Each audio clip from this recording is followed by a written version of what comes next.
बस कुछ 10 दिनों में कंपोस्ट बनाने का एक आम तरीका, जिसे हॉट कंपोस्टिंग कहा जाता है।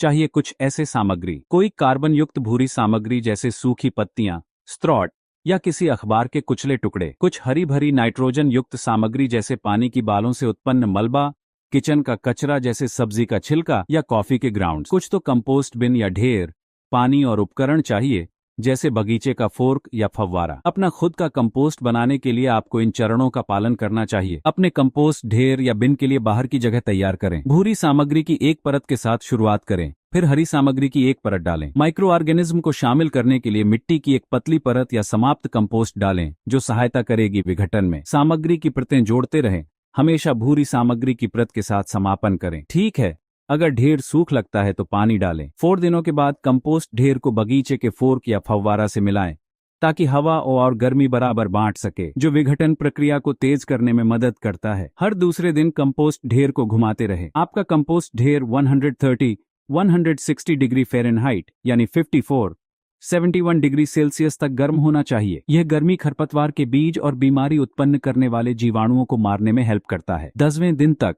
कंपोस्ट तैयार होना चाहिए। यह देखने, महसूस करने और गंध की तरह होना चाहिए जैसे अमीर डार्क मिट्टी। आपको मूल सामग्री को पहचानने में सक्षम नहीं होना चाहिए। याद रखो, कंपोस्टिंग की गति कई कारकों पर निर्भर कर सकती है, जैसे कि आपके कंपोस्ट का साइज, द मटेरियल जो आप उपयोग कर रहे हैं, मौसम और आप कितनी बार कंपोस्ट को घुमाते हैं। यह हमेशा संभव नहीं हो सकता कि सही मायने में 10 दिनों में तैयार कंपोस्ट पाएं, लेकिन यह जरूरी है ट्राई। घर पर अपना खुद का कंपोस्ट बनाना पर्यावरण संरक्षण में बड़ा योगदान करता है। कंपोस्टिंग करने से रासायनिक उर्वरकों की आवश्यकता कम हो जाती है, जो पर्यावरण को बिगाड़ सकते हैं। यह जैविक कचरे को रिसाइकल करने में मदद करता है, जिससे यह लैंडफिल में नहीं जाता, जहां यह विघटित होते समय हानिकारक मीथेन गैस उत्पन्न करता है। पोषक तत्व युक्त कंपोस्ट मिट्टी की उर्वरता में वृद्धि करता है और स्वस्थ पौधों की वृद्धि को बढ़ावा देता है, जो वातावरण से अधिक कार्बन डाइऑक्साइड को अवशोषित करता है। उसके अलावा कंपोस्टिंग एक स्थायी जीवन शैली को बढ़ावा देती है